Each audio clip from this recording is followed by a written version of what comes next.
السلام عليكم، معاك محمود إبراهيم، شخص عادي لكنه قرر إنه ما يبقاش شخص عادي. أهلا بيك في عالمي، المكان اللي ممكن ما تسمعش فيه كلام جديد، لكن أكيد هتسمعه بطريقة مختلفة. ويا ريت تشترك وتعمل لايك والهبل الجميل ده عشان نكمل سوا. المهم، عايز أسألك سؤال بسيط جدا، أنت قيمتك بتتحدد بإيه؟ قبل ما تجاوب فكر فيها شوية. هل قيمتك بتتحدد بالشهادة اللي معلقة على الحيطة، ولا المنصب اللي مكتوب قدام اسمك، ولا بالفلوس اللي في حسابك، ولا بالحاجات اللي أنت فعلا تعرف تعملها؟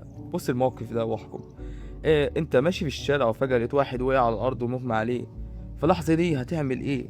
هل هتجري تسأل الناس مين معاه شهادة طب، مين معاه شهادة تمريض، مين معاه شهادة إسعافات أولية، ولا تقول ببساطة مين هنا دكتور؟ مين هيعرف يتصرف بجد؟ مين يقدر يساعد الراجل ده؟ أكيد محدش فينا هيفكر يراجع شهادات الناس اللي في موقف ده، لأن اللي يهمك وقتها مش الورقة، اللي يهمك هو الشخص اللي عنده المعرفة والخبرة اللي تخليه ينقذ الموقف. وده يخليني أسأل سؤال مهم جدا، لو وقت الحاجة الحقيقة بندور على العلم والخبرة، ليه في حياتنا كلها بقينا بنركز على الشهادات أكتر من العلم نفسه؟ للأسف التعليم عندنا في أوقات كتير اتحول من رحلة معرفة لسباق ورق. من واحنا صغيرين واحنا بنتعلم إن الهدف هو الدرجة، بعدها الهدف يبقى الشهادة، بعد الهدف يبقى شهادة أكبر، وبعدها كورس، وبعدها دبلومة، وبعدها ماستر، وكأن قيمة الإنسان كلها متلخصة في ملف فيه شوية أوراق. ما الحقيقة مختلفة تماما جدا. الشهادة مهمة الكورسات مهمة طبعا، التعليم مهم مفيش نقاش، لكن المشكلة بتبدأ لما الوسائل تتحول لهدف. لما تبقى بتتعلم عشان تاخد ورقة بدل ما تاخد معرفة، لما تبقى فرحان انك خلصت الكورس لكن عمرك ما استخدمت اللي اتعلمته في حاجة، لما تبقى حافظ المعلومة علشان امتحان بس وتنساها بعد امتحان باسبوع، ساعتها لازم تسأل نفسك سؤال، انا اتعلمت فعلا ولا انا نجحت في امتحان بس؟ وفي فرق كبير جدا بين الاتنين. ممكن واحد يجيب امتياز في كل المواد لكن اول ما اتحط في موقف حقيقي ما يعرفش يتصرف. ممكن واحد تاني درجاته عادية لكنه فاهم المجال بتاعه وعنده خبرة وتجربة تخليه يحل مشاكل ناس كتير. الحياة في الآخر ما بتوزعش درجات، الحياة بتوزع نتائج.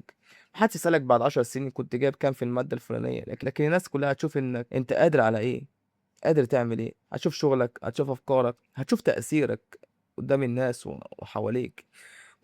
بص على أي مجال حواليك دلوقتي، البرمجة، التصميم، التسويق، التجارة، الكتابة والتصوير.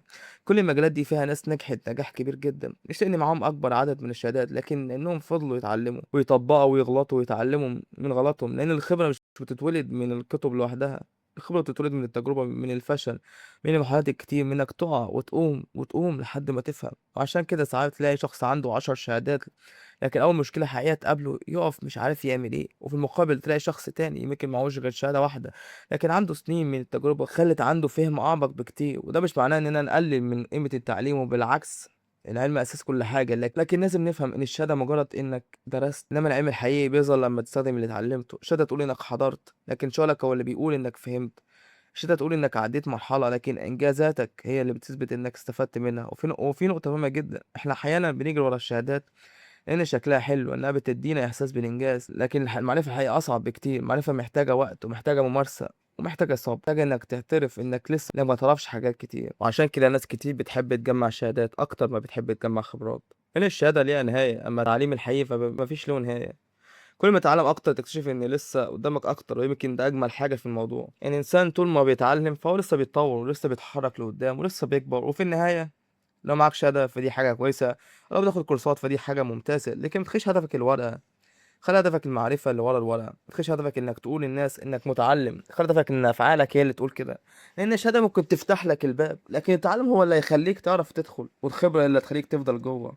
أما قيمتك الحقيقية فمش في الورقة اللي معاك، قيمتك الحقيقية اللي تقدر تعمله باللي اتعلمته. أشوفكم في فيديو جديد، والسلام عليكم ورحمة الله وبركاته.